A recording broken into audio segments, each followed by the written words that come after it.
Hi friends, இன்றைக்கி நம்ம டிஎன்பிசிக்கு கேட்கக்கூடிய டிஎன்பிசி மட்டும் இல்லாமல் மற்ற எல்லா காம்படிட்டிவ் எக்ஸாம்ஸுக்கும் கேட்கக்கூடிய பொதுத்தமிழ் டாப்பிக்லேருந்து முந்தைய வருட வினாத்தாள்கள் பார்ப்போம். ஸோ அந்த வகையில் இன்றைக்கி நம்ம பார்க்கக்கூடிய முதல் கேள்வி என்னென்னா, தேம்பாவணி நூலில் உள்ள படலங்களின் எண்ணிக்கை 36 படலங்கள். ஸோ தேம்பாவணி நூலில் எத்தனை படலங்கள் இருக்குது, படலங்களின் எண்ணிக்கை எத்தனை இருக்குதுன்னு கேட்டாங்கன்னா 36 படலங்கள். ஆப்ஷன் டி தான் கரெக்ட் ஆன்சர். ஸோ நெக்ஸ்ட்டு பார்த்தீங்கன்னா பொறுத்துக்க கொடுத்துருக்காங்க. ஸோ இதுக்கு எய்த்தாப்பில் பார்த்தீங்கன்னா ஸோ அவங்களுடைய அவர்கள் இயற்றிய நூல்கள் கொடுத்துருக்காங்க. ஸோ அதோட நம்ம அதை மேட்ச் பண்ணணும். ஸோ ஃபஸ்ட்டு பார்த்தீங்கன்னா முடியரசன் எழுதிய நூல்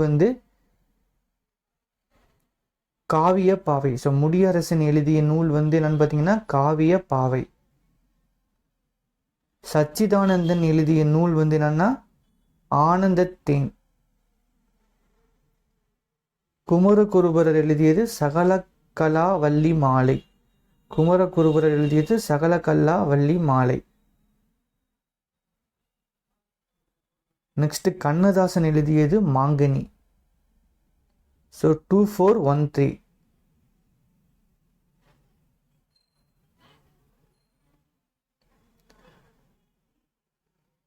ஸோ முடியரசன் எழுதினது பார்த்தீங்கன்னா காவிய பாவை. சச்சிதானந்தன் எழுதினது ஆனந்தத்தேன்.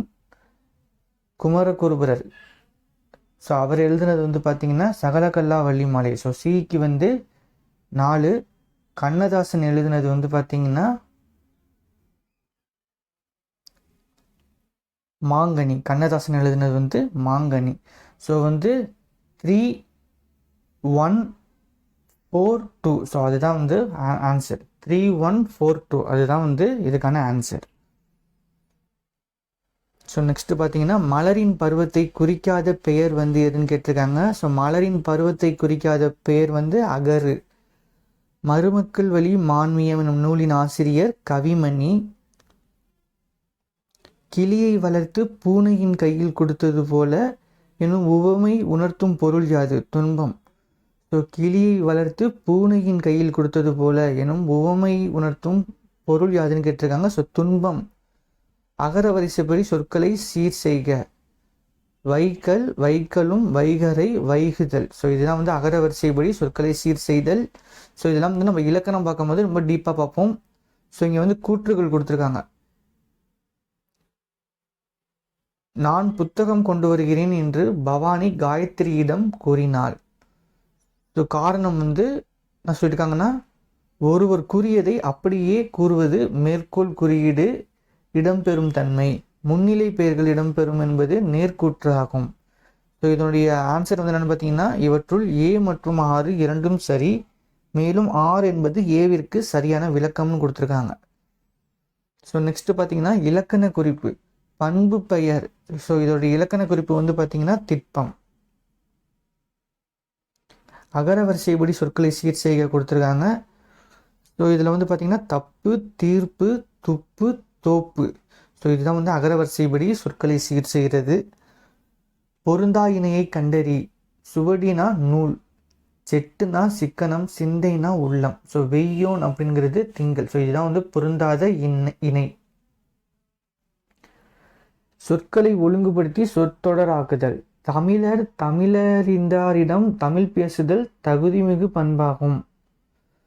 ஸோ இதில் வாக்கியத்தில் இன்டர்சேஞ்ச் பண்ணி வேர்ட்ஸை கொடுத்துருப்பாங்க. ஸோ அதை நம்ம சரி செஞ்சு எழுதணும். ஸோ அதுதான் இது.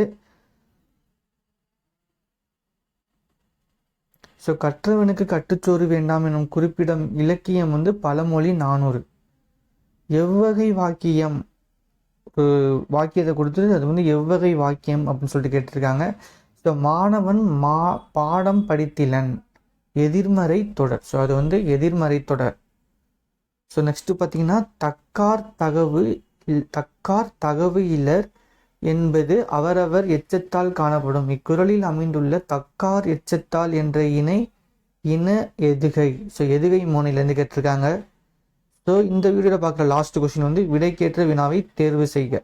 மறைவாக நமக்குள்ளே பழங்கதைகள் சொல்வதிலோர் மகிமை இல்லை. ஸோ இது தமிழருக்கு பெருமை தராதது எது? ஸோ அந்த வினாவுக்கேற்ற விடைக்கேற்ற வினாவாக வந்து நமக்கு கொடுத்துருக்காங்க. மறைவாக நமக்குள்ளே பழங்கதைகள் சொல்வதிலோர் மகிமை இல்லை. ஸோ இந்த விடைக்கேற்ற வினா வந்து எதுன்னு கேட்டிருக்காங்க. தமிழருக்கு பெருமை தராதது எது?